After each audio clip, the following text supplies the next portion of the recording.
Hello friends, welcome to knowledge academy. Paschimbanga পুলিশের বিভিন্ন পরীক্ষাকে টার্গেট করে আমরা এই ভিডিও সিরিজটি শুরু করেছিলাম।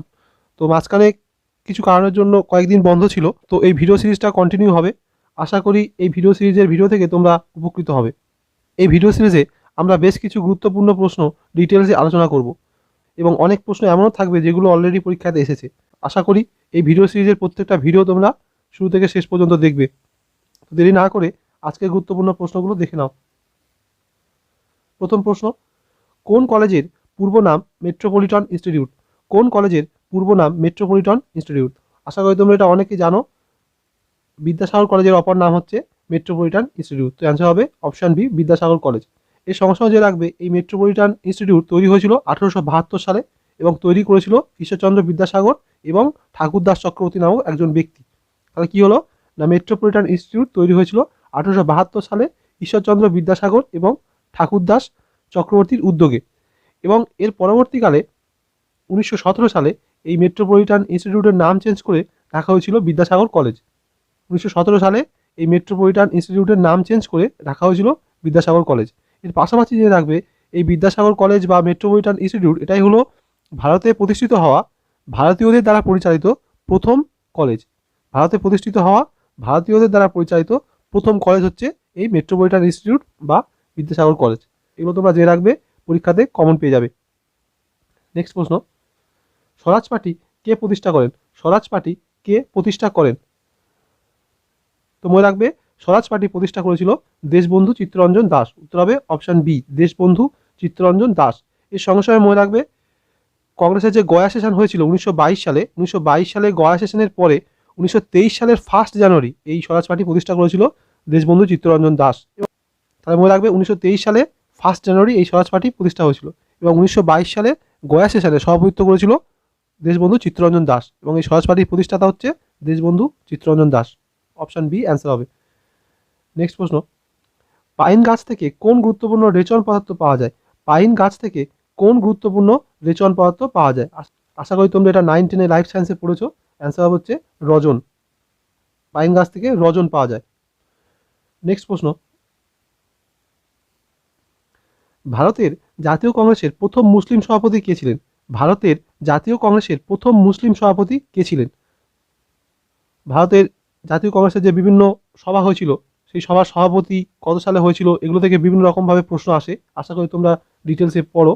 তো এই যে ভারতের জাতীয় কংগ্রেস, এর প্রথম মুসলিম সভাপতি ছিল হচ্ছে Badruddin Tyabji. Option A answer হবে। বাদরুদ্দিন তৈয়বজি হচ্ছে ভারতের জাতীয় কংগ্রেসের প্রথম মুসলিম সভাপতি, এবং এর সঙ্গে সঙ্গে যে রাখবে, ইনি 1887 সালে জাতীয় কংগ্রেসের সভাপতিত্ব করেছিল। 1887 সালে জাতীয় কংগ্রেস সভাপতিত্ব করেছিল বাদরুদ্দিন তৈয়বজি, এবং জাতীয় কংগ্রেস প্রতিষ্ঠা হয়েছিল 1885 সালে। প্রতিষ্ঠা করেছিল অ্যালান অক্টোভিয়ান হিউম, এবং এই সময় ভাইসরয় ছিল হচ্ছে লর্ড ডাফরিন, এবং এর সঙ্গে সঙ্গে যে রাখবে, জাতীয় কংগ্রেসের প্রথম সভার সভাপতিত্ব করেছিল হচ্ছে উমেশচন্দ্র বন্দ্যোপাধ্যায় বা ডব্লিউ.সি. ব্যানার্জি। প্রথম সভা হয়েছিল বোম্বেতে। এগুলো জেনে রাখলে পরীক্ষাতে কমন আসবে। তোমরা ডিটেলসে এই ভারতের জাতীয় কংগ্রেস সম্পর্কে পড়ো। নেক্সট প্রশ্ন, সোমপ্রকাশ পত্রিকার সঙ্গে কে যুক্ত ছিলেন? সোমপ্রকাশ পত্রিকার সঙ্গে কে যুক্ত ছিলেন? সোমপ্রকাশ পত্রিকা। তো মনে রাখবে, সোমপ্রকাশ পত্রিকার সঙ্গে যুক্ত ছিল Ishwarchandra Vidyasagar. Option C answer হবে। ঈশ্বরচন্দ্র বিদ্যাসাগর এই সোমপ্রকাশ পত্রিকার সঙ্গে যুক্ত ছিলেন, এবং মেনলি 1859 সালে এই সোমপ্রকাশ পত্রিকাটি প্রকাশিত হতো, এবং এর সম্পাদক কিন্তু ছিল দ্বারকানাথ বিদ্যাভূষণ। অনেকে কিন্তু পরীক্ষাতে ভুল করে, যদি পরীক্ষা দিয়ে দেয় এরকম প্রশ্ন যে সোমপ্রকাশ পত্রিকার এডিটর বা সম্পাদক কে ছিল, তখন কিন্তু অনেকে অ্যান্সার দিয়ে দেয় ঈশ্বরচন্দ্র বিদ্যাসাগর। তখন কিন্তু অ্যান্সার ঈশ্বরচন্দ্র বিদ্যাসাগর হবে না। সোমপ্রকাশ পত্রিকার সম্পাদক ছিল হচ্ছে দ্বারকানাথ বিদ্যাভূষণ। অ্যাকচুয়ালি ঈশ্বরচন্দ্র বিদ্যাসাগরের উদ্যোগে এই পত্রিকাটা প্রকাশ হলেও এর এডিটর বা সম্পাদক ছিল দ্বারকানাথ বিদ্যাভূষণ। মনে রাখবে, 1859 সালে এই পত্রিকাটি প্রকাশিত হতো, এবং এটা একটা উইকলি পেপার, উইকলি ম্যাগাজিন বলতে পারি। নেক্সট প্রশ্ন, কৈলাস সত্যার্থী কোন ক্ষেত্রে নোবেল পুরস্কার পেয়েছিল? কৈলাস সত্যার্থী কোন ক্ষেত্রে নোবেল পুরস্কার পেয়েছিল? এর সঙ্গে সঙ্গে বলে দিই, কৈলাস সত্যার্থী এবং মালালা ইউসুফজাই একই সঙ্গে নোবেল পুরস্কার পেয়েছিল। এবার অ্যান্সার দিতে পারবে অনেকেই, শান্তিতে নোবেল পুরস্কার পেয়েছিল। অপশান বি অ্যান্সার হবে। কৈলাস সত্যার্থী এবং মালালা ইউসুফজাই দুজনেই কিন্তু শান্তিতে নোবেল পুরস্কার পেয়েছিল। কৈলাস সত্যার্থী ভারতের, আর মালালা ইউসুফজাই পাকিস্তানের। অ্যাকচুয়ালি 2014 সালে এরা নোবেল পুরস্কার পেয়েছিল। কৈলাস সত্যার্থী এবং মালালা ইউসুফজাই নোবেল শান্তি পুরস্কার পেয়েছিল 2014 সালে। নেক্সট প্রশ্ন, আরাবারি ফরেস্ট কোন রাজ্যে রয়েছে? আরাবারি ফরেস্ট কোন রাজ্যে রয়েছে? এটা অ্যাকচুয়ালি জয়েন্ট ফরেস্ট ম্যানেজমেন্টের সঙ্গে যুক্ত। তো এই আরাবারি ফরেস্ট হচ্ছে পশ্চিমবঙ্গে রয়েছে। পশ্চিমবঙ্গের অ্যাকচুয়ালি পশ্চিমবঙ্গের পশ্চিম মেদিনীপুর জেলায় এই আরাবারি ফরেস্ট রয়েছে এবং এখানেই প্রথম জয়েন্ট ফরেস্ট ম্যানেজমেন্ট সিস্টেমটা চালু হয়েছিল। এই জন্য এটা ইম্পর্টেন্ট, পরীক্ষাতে এসেছে কয়েকবার এসেছে। নেক্সট প্রশ্ন, ইকোনমিক নাইটমেয়ার অফ ইন্ডিয়া বইটির লেখককে? ইকোনমিক নাইটমেয়ার অফ ইন্ডিয়া বইটির লেখককে? বিভিন্ন পরীক্ষাতে বুকস অ্যান্ড অথর থেকে প্রশ্ন আসে, তো মনে রাখবে ইকোনমিক নাইটমেয়ার অফ ইন্ডিয়া বইটির লেখক হচ্ছে চরণ সিং হচ্ছে ইকোনমিক নাইটমেয়ার অফ ইন্ডিয়া এই বইটির লেখক। অপশান সি অ্যান্সার হবে। নেক্সট প্রশ্ন, কোন যন্ত্রের সাহায্যে তরলের ঘনত্ব পরিমাপ করা হয়? কোন যন্ত্রের সাহায্যে তরলের ঘনত্ব পরিমাপ করা হয়? মনে রাখবে তরলের ঘনত্ব পরিমাপ করা হয় হাইড্রোমিটার যন্ত্রের সাহায্যে। অপশান ডি অ্যান্সার হবে, হাইড্রোমিটার যন্ত্রের সাহায্যে তরলের ঘনত্ব পরিমাপ করা হয়। খুব ইম্পর্টেন্ট, বিভিন্ন পরীক্ষাতে প্রশ্ন আসে এখান থেকে। নেক্সট প্রশ্ন, এলাহাবাদ প্রশস্তিতে কোন কোন রাজার কীর্তি বর্ণনা আছে? এলাহাবাদ প্রশস্তিতে কোন কোন রাজার কৃতিত্ব বর্ণনা আছে? একটা কোন হলেই ভালো হতো। এলাহাবাদ প্রশস্তিতে কোন রাজার কৃতিত্ব বর্ণনা আছে? তোমরা রাখবে এলাহাবাদ প্রশস্তিতে সমুদ্রগুপ্তের কৃতিত্ব বর্ণনা আছে। অপশান ডি অ্যান্সার হবে, সমুদ্রগুপ্তের কৃতিত্ব বর্ণনা আছে এলাহাবাদ প্রশস্তিতে। এবং এর সঙ্গে সঙ্গে রাখতে হবে যে এলাহাবাদ প্রশস্তি কার লেখা।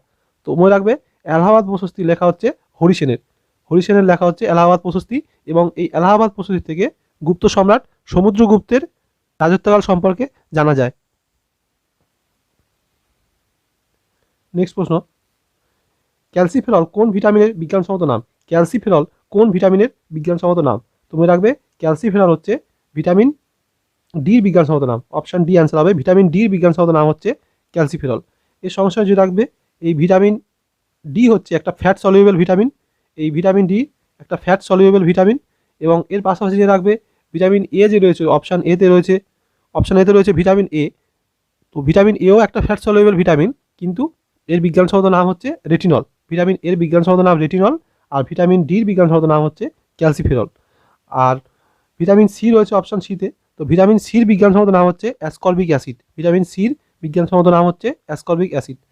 তো মনে রাখবে ভিটামিনকে দুভাগে ভাগ করা হয়, একটা হচ্ছে ফ্যাট সলিউবেল আর একটা হচ্ছে ওয়াটার সলিউবেল।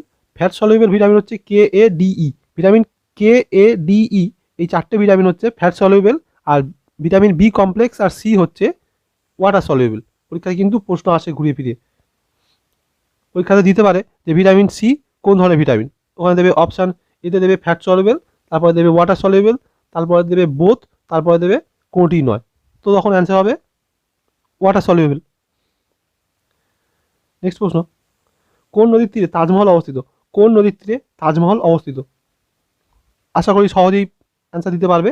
উত্তর হবে যমুনা নদী। তাজমহল হচ্ছে যমুনা নদীর তীরে অবস্থিত। তাজমহল যমুনা নদীর তীরে অবস্থিত। নেক্সট প্রশ্ন, কোন পত্রিকায় প্রথম বয়কট আন্দোলনের ডাক দেওয়া হয়? কোন পত্রিকায় প্রথম বয়কট আন্দোলনের ডাক দেওয়া হয়? তো মনে রাখবে বয়কট আন্দোলনের ডাক দেওয়া হয়েছিল সঞ্জীবনী পত্রিকায়। সঞ্জীবনী পত্রিকায় বয়কট আন্দোলনের ডাক দেওয়া হয়েছিল এবং এটা কিন্তু WBCSও এসেছিল কয়েকবার। সঞ্জীবনী পত্রিকায় যে বয়কট আন্দোলনের ডাক দেওয়া হয়েছিল এই সম্পর্কে WBCS পরীক্ষাতেও প্রশ্ন এসেছিল। এইসব প্রশ্নগুলো বিভিন্ন পরীক্ষাতে আসে, তোমরা আশা করি প্রিভিয়াস ইয়ারের প্রশ্নে দেখেছো। নেক্সট প্রশ্ন, পূর্বঘাট পর্বতের সর্বোচ্চ শৃঙ্গের নাম কি? পূর্বঘাট পর্বতের সর্বোচ্চ শৃঙ্গের নাম কি?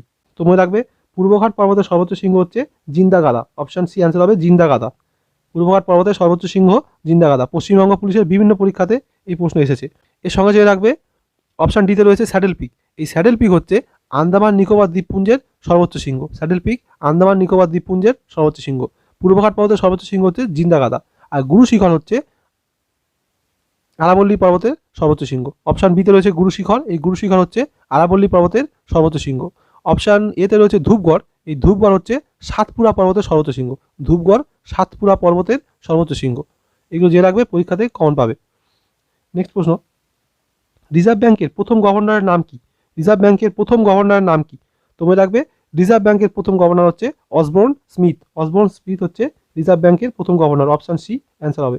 এর সঙ্গে সঙ্গে যে রাখবে অপশান বিতে রয়েছে সিডি দেশমুখ। এই সিডি দেশমুখ হচ্ছে রিজার্ভ ব্যাংকের প্রথম ভারতীয় গভর্নর।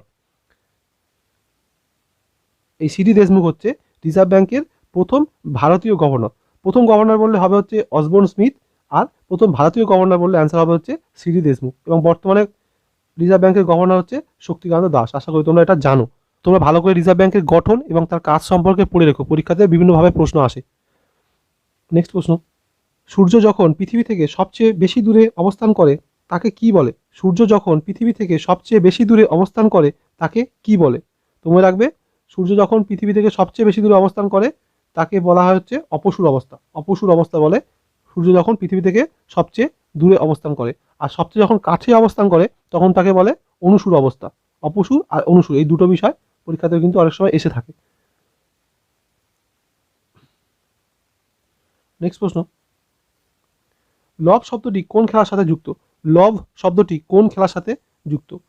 তোমরা রাখবে এই লব শব্দটি হচ্ছে ব্যাডমিন্টন খেলার সাথে যুক্ত। ব্যাডমিন্টন খেলার সাথে যুক্ত এই লব শব্দটি। নেক্সট প্রশ্ন, লালারসের কোন উপাদানটি জীবাণুনাশক হিসাবে কাজ করে? লালারসের কোন উপাদানটি জীবাণুনাশক হিসাবে কাজ করে? তোমরা রাখবে লালারসের একটা উপাদান হচ্ছে লাইসোজাইম। এই লাইসোজাইম হচ্ছে জীবাণুনাশক হিসাবে কাজ করে। অপশন বি অ্যান্সার হবে লাইসোজাইম। লাইসোজাইম জীবাণুনাশক হিসাবে কাজ করে। নেক্সট প্রশ্ন, কে লেডি উইথ দ্য ল্যাম্প নামে পরিচিত? কে লেডি উইথ দ্য ল্যাম্প নামে পরিচিত? আশা করি এটা জানো, এটা খুবই সহজ প্রশ্ন। অ্যান্সার হবে Florence Nightingale. Florence Nightingale lady with the lamp নামে পরিচিত। অনেকে এটা মাদার টেরেসা অ্যান্সার করে দিতে পারে, যারা রেগুলার পড়াশোনা করে না তারা অ্যান্সারটা মাদার টেরেসা করে দিতে পারে, কিন্তু অ্যাকচুয়াল অ্যান্সার হবে ফ্লোরেন্স নাইটেঙ্গেল। ফ্লোরেন্স নাইটেঙ্গেল হচ্ছে লেডি উইথ দ্য ল্যাম্প নামে পরিচিত। নেক্সট প্রশ্ন, পশ্চিমবঙ্গের রাজ্যপাল হিসাবে প্রথম কে শপথ নিয়েছিলেন? পশ্চিমবঙ্গের রাজ্যপাল হিসাবে প্রথম কে শপথ নিয়েছিলেন? তো মনে রাখবে পশ্চিমবঙ্গের প্রথম রাজ্যপাল ছিল চক্রবর্তী রাজা গোপালাচারী। চক্রবর্তী রাজা গোপালাচারী পশ্চিমবঙ্গের প্রথম রাজ্যপাল। অপশন সি অ্যান্সার হবে। এবং প্রথম মুখ্যমন্ত্রী ছিল প্রফুল্লচন্দ্র ঘোষ। এই দুটো জেনে রাখবে। পশ্চিমবঙ্গের প্রথম রাজ্যপাল হচ্ছে চক্রবর্তী রাজা গোপালাচারী এবং প্রথম পশ্চিমবঙ্গের মুখ্যমন্ত্রী হচ্ছে প্রফুল্লচন্দ্র ঘোষ। এগুলো সম্পর্কে পরীক্ষাতে প্রশ্ন আসে।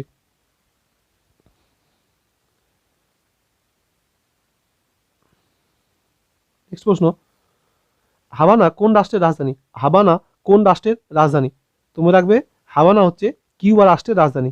কিউবা রাষ্ট্রের রাজধানী হচ্ছে হাভানা। অপশন এ অ্যান্সার হবে। এর সঙ্গে সঙ্গে যে রাখবে কিউবার মুদ্রা হচ্ছে কিউবান পিসো। কিউবান পিসো হচ্ছে কিউবা রাষ্ট্রের মুদ্রা। তাহলে কি হলো না, হাভানা হচ্ছে কিউবার রাজধানী এবং এই কিউবার মুদ্রা হচ্ছে কিউবান পিসো। কিউবান পিসো হচ্ছে কিউবার মুদ্রা। পরীক্ষায় কিন্তু প্রশ্ন আসে। কানাডার রাজধানী ওটাওয়া। আশা করি তোমরা জানো কানাডার রাজধানী ওটাওয়া।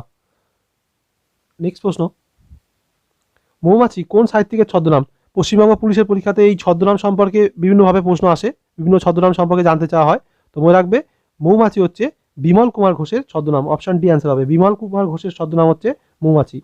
আর টেকচাঁদ ঠাকুর হচ্ছে ছদ্মনাম প্যারীচাঁদ মিত্র। অপশন সিতে রয়েছে প্যারীচাঁদ মিত্র। এই প্যারীচাঁদ মিত্রের ছদ্মনাম হচ্ছে টেকচাঁদ ঠাকুর।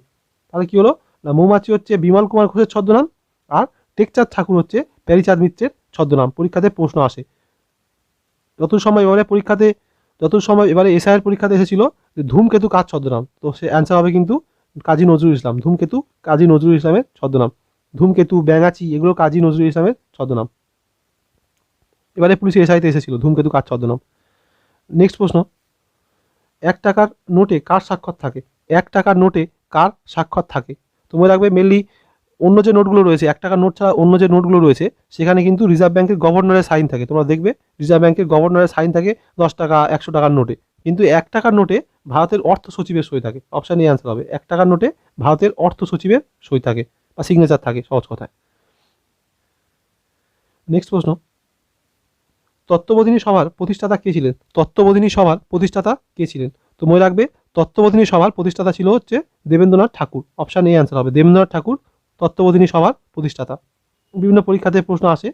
এবং মাস্টারদা সূর্য সেন চট্টগ্রাম অস্ত্রাগার লুণ্ঠনের সঙ্গে যুক্ত।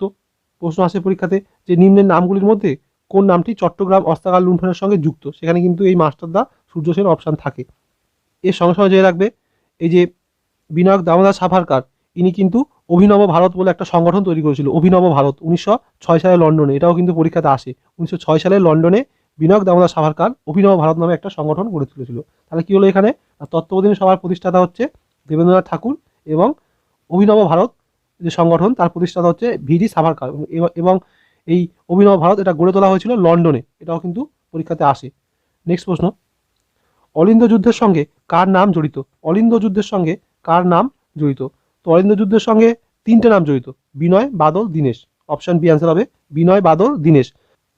অ্যাকচুয়ালি 1930 সালের 8ই ডিসেম্বর যে রাইটার্স বিল্ডিং অ্যাটাক হয়েছিল, সেই রাইটার্স বিল্ডিং অ্যাটাক করে সিমসনকে হত্যা করা হয়েছিল। তো এই ঘটনাটাকেই কিন্তু অলিন্দ যুদ্ধ বলা হয়। ইতিহাসে অলিন্দ যুদ্ধ বলতে রাইটার্স বিল্ডিং অ্যাটাককে বলা হয়। তো এই রাইটার্স বিল্ডিংয়ে অ্যাটাকে পার্টিসিপেট করেছিল। তো এই রাইটার্স বিল্ডিং অ্যাটাক করেছিল হচ্ছে বিনয়, বাদল, দীনেশ। 1930 সালের 8ই ডিসেম্বর পরীক্ষাতে কিন্তু প্রশ্ন আসে। এবং হত্যা করেছিল সিমসনকে। সিমসন বলে একজন ব্রিটিশ, ওনাকে হত্যা করেছিল। তো আশা করি এই ভিডিও সিরিজ থেকে তোমরা উপকৃত হবে। তো আজকে এই পর্যন্ত।